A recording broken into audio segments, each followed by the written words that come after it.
Today we're going to install the Superlift 2.5-inch lift kit with shadow shocks on this 2019 Jeep JL. Let's go ahead and get started. All right, now I've already gone ahead and disconnected the battery, and this is the negative battery terminal. But one thing I want to mention is that if you've got a Jeep, you typically have the start-stop feature that has an additional battery underneath your fuse panel. This right here was attached to the ground terminal. I've detached that from the terminal. I'm also going to wrap that up with a cloth so they cannot connect, because if these are connected, then you're basically grounding everything back out on that secondary battery. So this keeps everything disconnected. Okay, I've already gone ahead and put this up on a 2-post lift. If you're doing this one side at a time, just make sure you have everything properly fastened in place. I've also removed the wheels and tires from the Jeep. This is a manual transmission, so I've got this in first gear. If it's an automatic, you want to put it in park. Next, I'm going to go ahead and remove the sway bar end link from the axle mount using 18mm.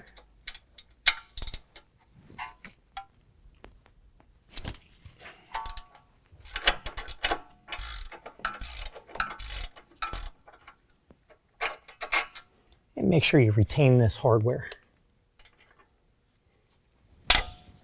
Now we need to go ahead and move up to the sway bar itself and remove the end link from that. We're going to use an 18mm to remove that. We've also got, to keep the post from swiveling, we've got a 6mm Allen wrench we're going to put into there as well.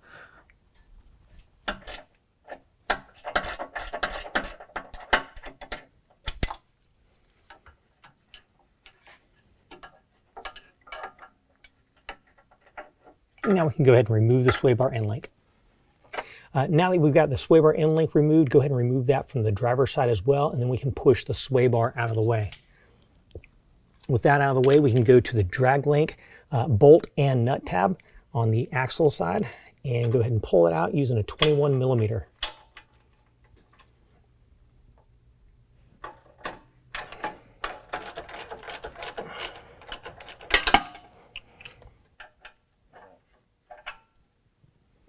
All right, now before we lower this axle, we need to free up the lines on the center axle disconnect. So what we need to do is use a pry tool to pop out this fastener and this fastener, then also cut that zip tie. Then we can come up here and disconnect from this connection up top.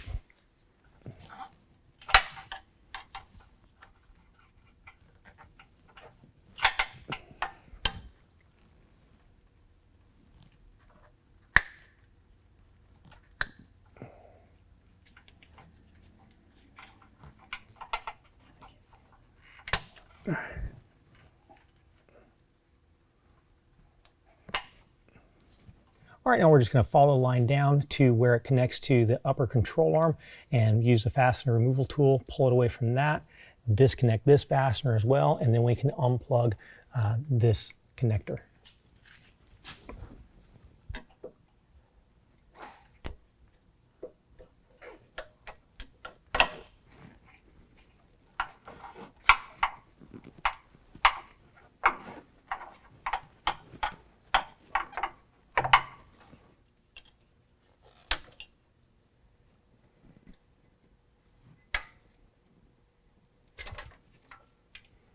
All right, now we're going to go ahead and remove the brake line bracket from the lower control arm using a 15mm, and we're going to repeat the same process on the opposite side.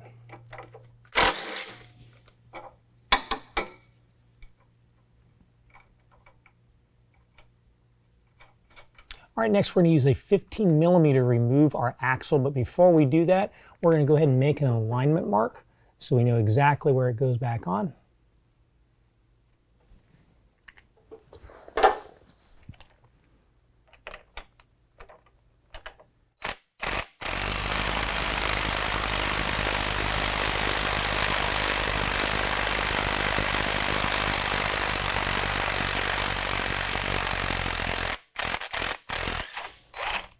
Make sure you retain the hardware.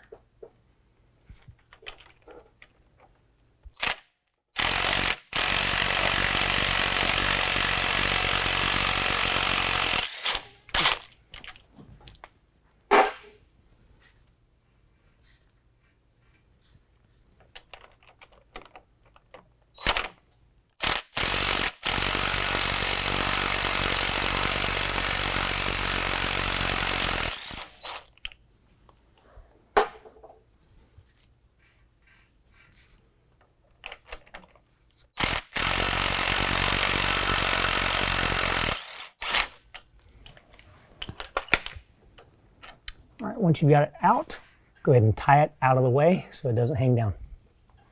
All right, now we're going to follow the vent tube off the differential. We've got two locations where we're going to use a fasten removal tool to loosen up off of the brake line bracket and off the frame at the top of the brake line bracket.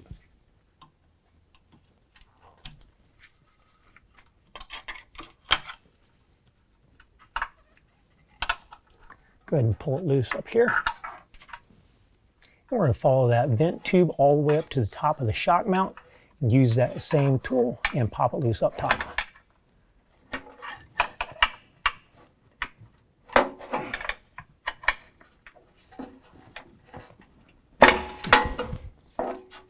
Okay, now I've got the axles supported. I'm going to go ahead and remove the bolt that holds the shock of the upper shock mount using an 18mm.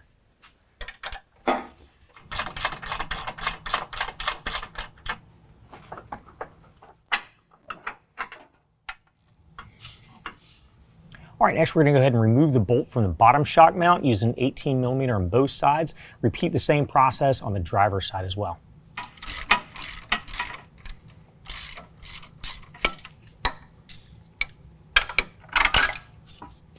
All right, now I'm going to go ahead and very gently lower the axle and remove the spring, then repeat the same process on the driver's side.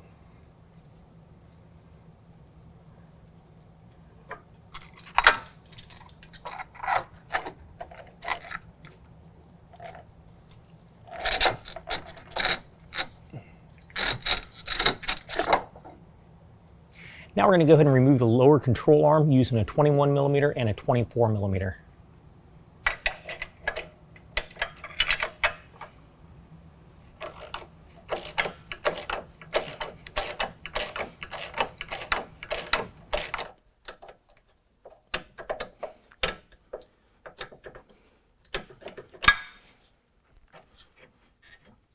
All right, repeat the same process on the opposite side. All right, now this brake line bracket is held into the bottom of the spring perch with this bolt right here. We're going to go ahead and remove that with a 10mm and do that on both sides.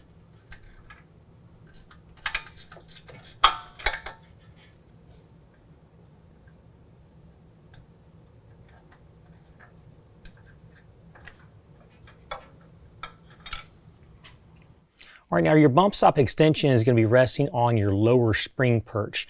The bump stop is going to have a large hole at the top that's recessed and then a smaller hole at the bottom. What you'll do is you'll take your provided bolt width washer and go ahead and go down through that bump stop so it's somewhat assembled. Next, what we're going to do is we're going to take our spring, push our bump stop up through the bottom of the spring. Now make sure that your springs are specific to, this is our driver's side or our passenger side front spring. Check the part number on that spring before you go further. Your part number may be different, but the part number is going to be on the spring. Next, we're going to go ahead and push the spring up over top of our jounce bumper up top and then fit it up inside and then rest it on top of the spring perch down below. Make sure it's oriented properly. All right, next we need to very slowly lift the axle back up so the spring can be held into position. All right, next what we're going to do is turn our attention to the bolt that's coming down through the bump stop extension down through the lower spring perch. What we've got is this nut plate that's going to fish up underneath here. Now you're probably not going to be able to see what's happening, but basically what I'm doing is I'm lining up that bolt to the nut plate. And then from the top, inside the spring, I'll run my socket in there and get it started into that nut plate. And then once I have it nice and started, I'll take a ratchet and tighten it down all the way. We're going to do this on both sides.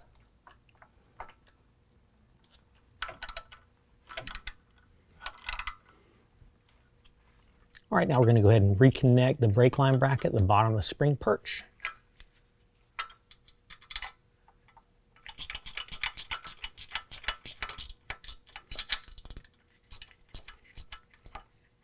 And go ahead and do that on both sides as well. All right, now we can go ahead and reinstall the lower control arm using the factory hardware. We're just going to get it snug for right now. We won't tighten it down to factory spec until it's already on the ground. Now, just a quick tech tip, one thing I had to do in order for that bolt to go in nice and easy, is adjust the angle of the axle to where that lined up.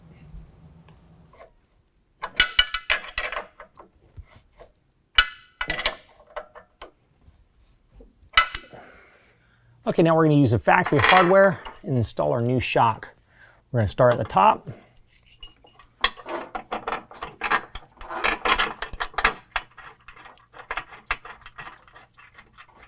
Go ahead and get this bolt snugged up using an 18mm.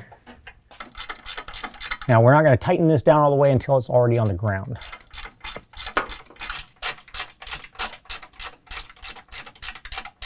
Okay, as soon as we cut this strap, this shock is nitrogen filled and it's going to start pushing its way down. So what I'm going to do is I'm going to line up the factory bolt down to this hole, so once the strap is cut, I can push this through the shock, so I'm not having to fight back up with the shock to get everything to line up.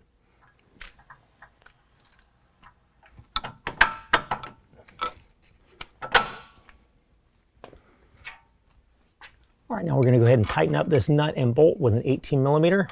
Just get it snug right now. We'll tighten it all the way when it's on the ground.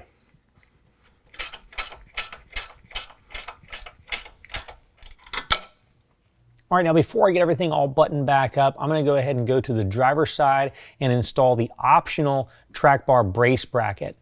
So I'll be removing these 4 bolts with an 18mm and also removing this bolt right here using a 21mm on each side.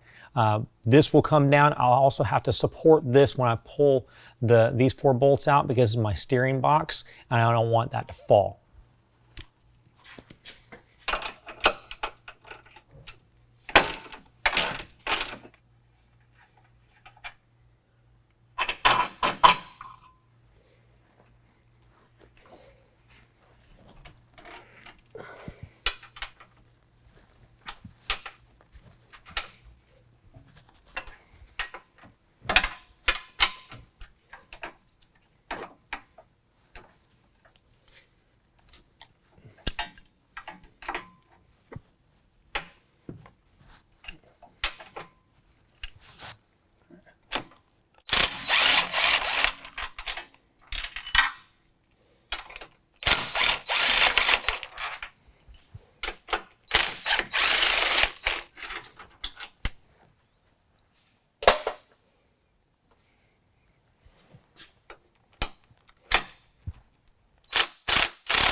All right, now I'm going to go ahead and put the bracket up in place.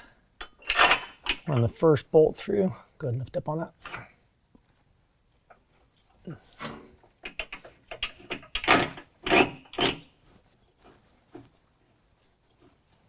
All right, now as we reinstall these other bolts, we're going to put a little bit of red Loctite that's supplied on each one of the bolts.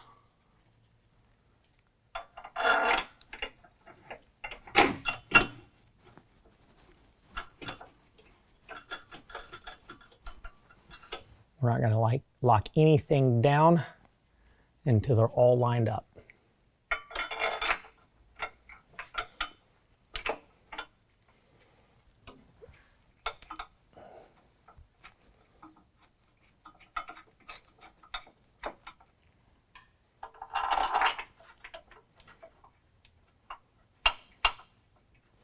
Now the other 3 are started. I can go ahead and pull the first one back out and put my Loctite on that one.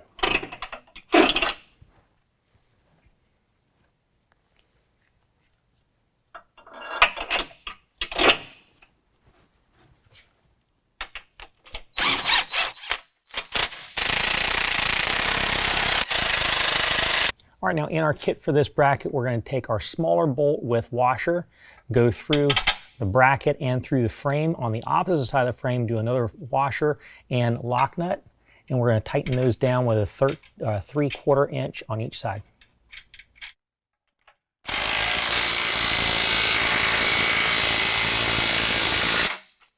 Now we're going to take our larger bolt out of our kit with a flat washer and go through our new bracket, through the frame, and reinstall our track bar.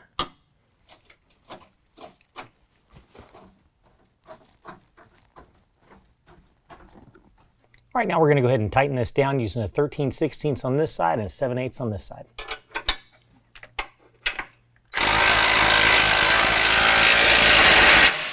Once we get the weight on the vehicle, we can go ahead and torque this down to factory specs. All right, we're going to go ahead and reattach the vent line up to this hole right here. This fastener is going to go through this hole. It was in here. We're moving it down to here.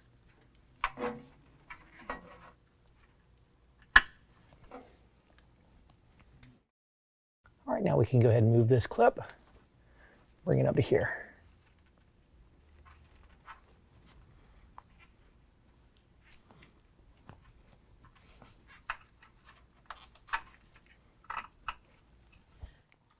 All right, now we're going to go ahead and assemble our sway bar end links. We're going to take one of our hourglass shaped bushings, fit it up in here. Now I've already gone ahead and applied a little bit of grease to the sway bar end links themselves. You just press it in.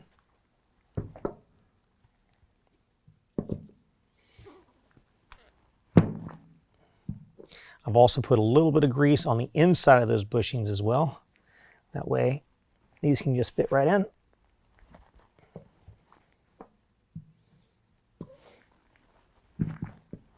And repeat the same process on all other sway bar end links. Now this is the shorter of our pair of sway bar end links. This goes to the front. The end link goes up, is going to have a slight angle this way. That goes to the outside of the sway bar. We take our supplied bolt with washer, go through the end link into the sway bar on the opposite side, put our other washer and nylock nut, and we're going to go ahead and snug that down for right now. All right, we're using 3/4 on both sides.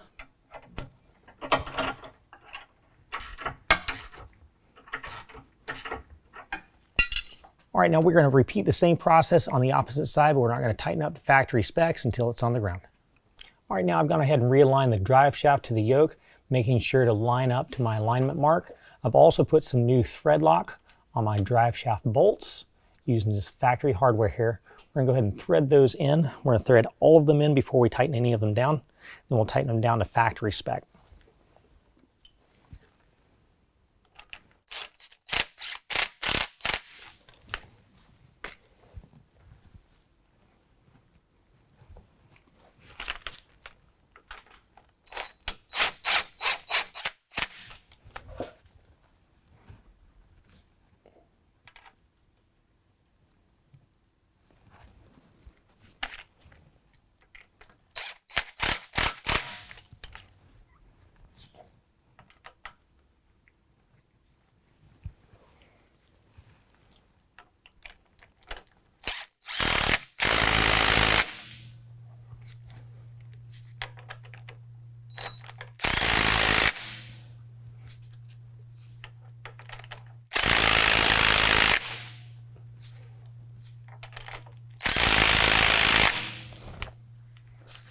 All right, now we can go ahead and reconnect our center axle disconnect harness and fasteners the same way they came off.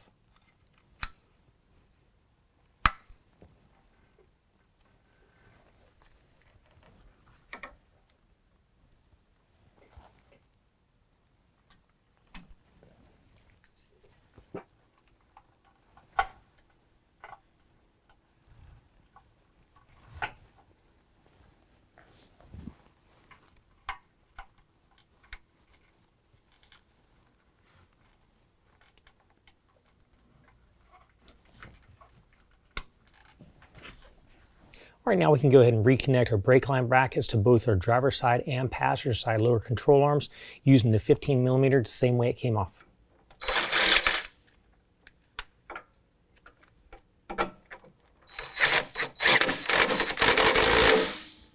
Now we're going to reinstall the end links to the axle side using the factory hardware the same way they came off.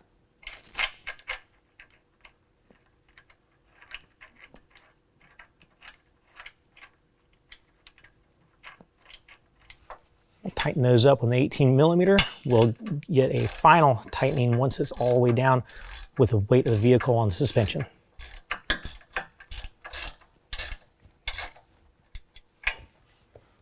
All right, now we've still got this Jeep up on the lift. Going to the rear, we're gonna go ahead and move to the rear brake line brackets at the axle. This is on the passenger side. We're gonna remove this with a 13 millimeter and do the same thing on the driver's side.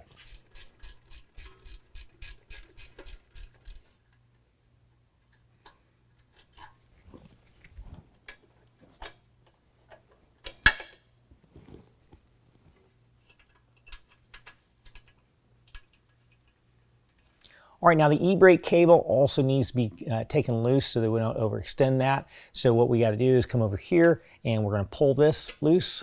That pops out just like so. Then we can squeeze the tabs on this fitting and let that pull through.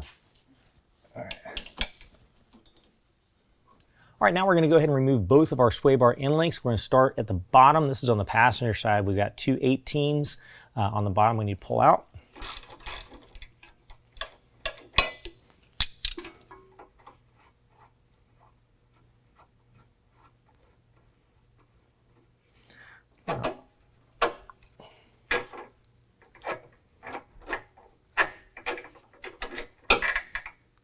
I'm just going to leave the factory bolt right there since we're going to reuse that. Up at the top of the sway bar end link, we're going to remove this nut with an 18 millimeter and hold this stud still with a 6 millimeter Allen wrench.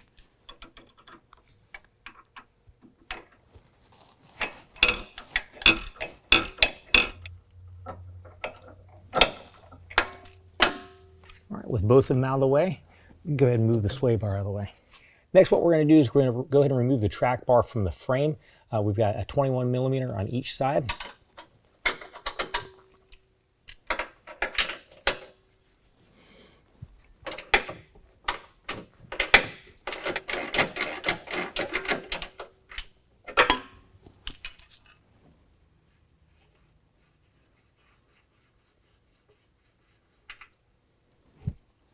Now, in order to get this bolt out, you may need to lift up on the axle a little bit to relieve the tension off of the track bar.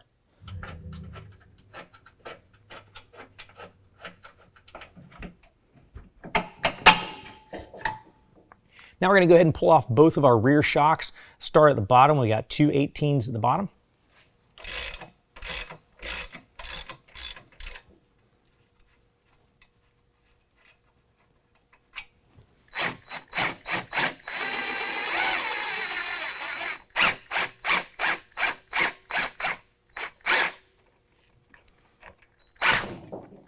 All right, go ahead and remove the top bolt, also using the 18 millimeter.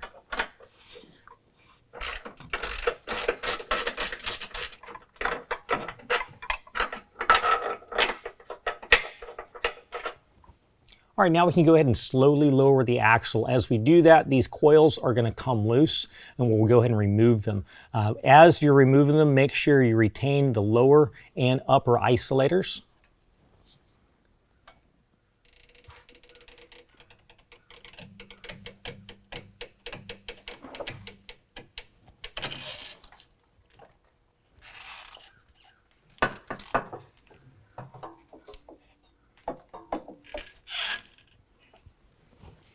All right, now I'm going to go ahead and install our optional track bar relocation bracket. Before I did that, I went ahead and I opened up this hole in the frame cup to 1/2 inch and then also hit it with some paint so it doesn't rust.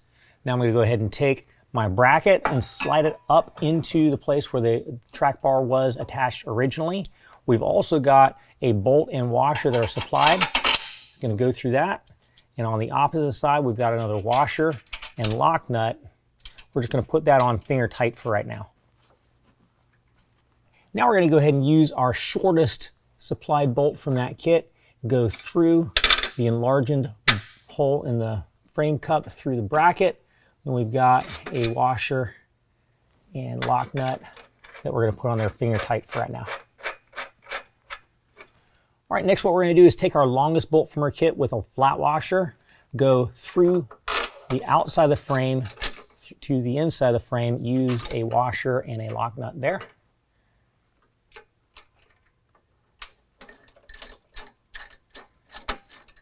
Now with all of this lined up, we can go ahead and tighten it all down. All right, next we're going to go ahead and tighten up this one with a 3/4 on each side.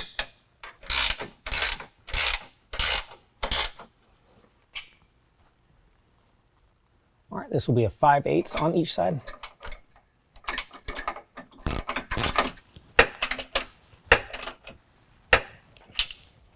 And this one will tighten down with a 13/16 on this side, 7/8 on this side.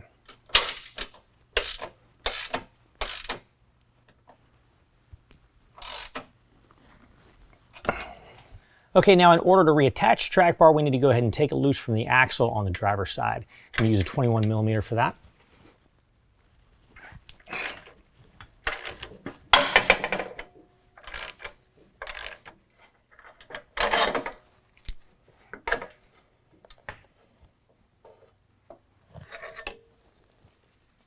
All right, now we can go ahead and attach the track bar to the track bar relocation bracket.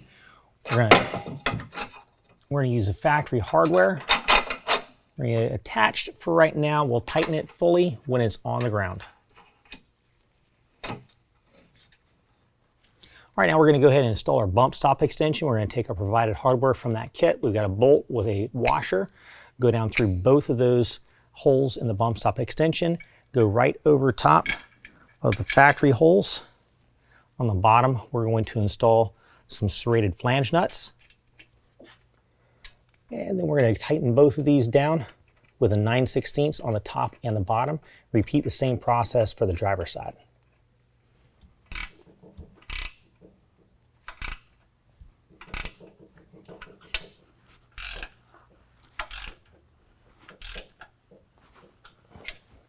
All right, now if your rubber isolator from the factory fell out, that's okay. Just make sure the locator on the isolator lines up to the hole. That's the locator on the frame cup, and put it back into place. Now your springs are side specific, so make sure you have the correct side. Refer to your instruction sheet for the right part number. And we're going to lift it up and make sure it seats properly against the rubber isolator and line up the spring to the indentation in the isolator itself. Then lift it up.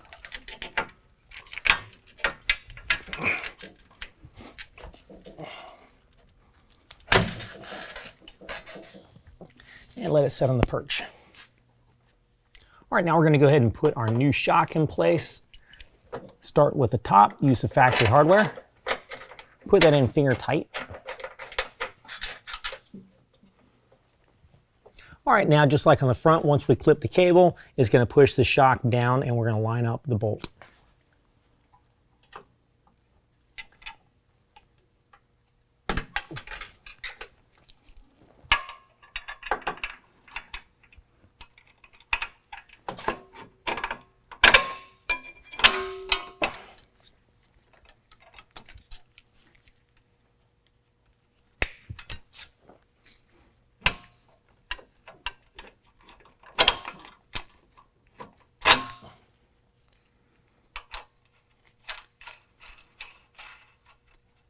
All right, we can go ahead and snug up the factory hardware.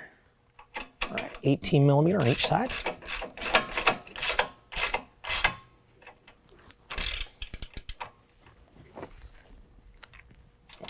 And we'll also use an 18mm to tighten up the top.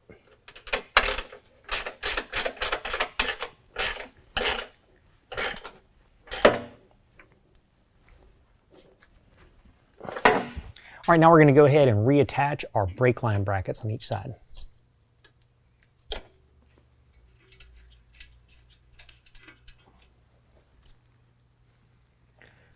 And tighten it up with a 13mm.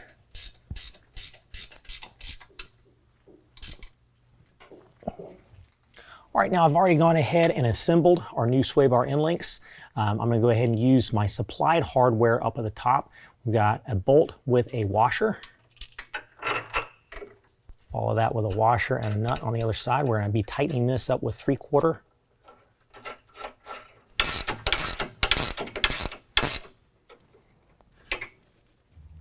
All right, now we went ahead and put the Jeep on the ground. Now we can go ahead and line up the track bar. I've already got this lined up to its mounting location.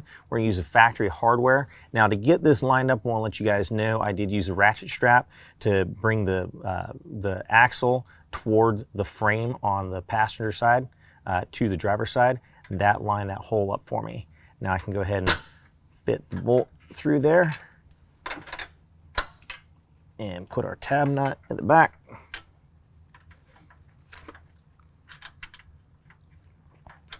We're going to connect that and then tighten it down to factory spec.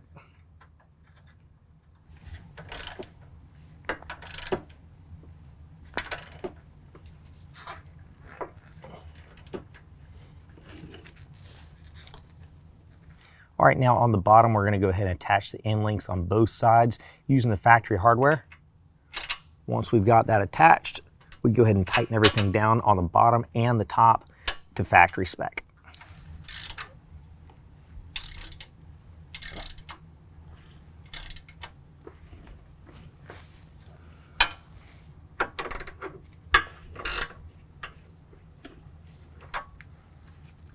All right, now we're at the rear. Again, we've got the vehicle weight on the ground. I did have to take the rear track bar bracket and get that adjusted. Again, using a ratchet strap to get the holes lined up. Next, I'm going to take the factory hardware, run it through on the axle, use a flag bolt from the factory at the back, get that lined up, and we're going to tighten that down also to factory spec.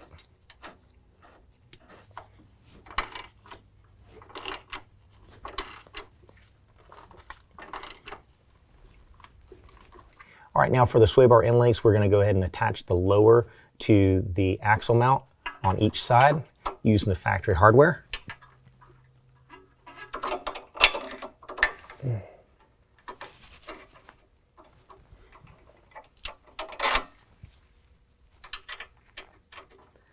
right, now we're going to go ahead and tighten this down to factory spec. We're going to go up top, tighten the top sway bar end link down to factory spec. Do that on both sides.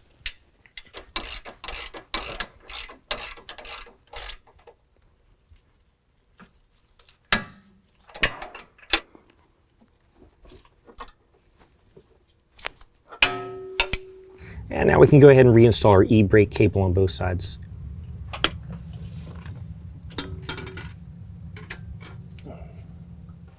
Well, we reconnected our battery, we turned our tires back and forth to make sure everything cleared underneath, and we double checked to make sure everything was to the proper torque spec. Next stop is the alignment shop for this Jeep, and that will conclude the installation. If you have any questions, call the experts or visit us online.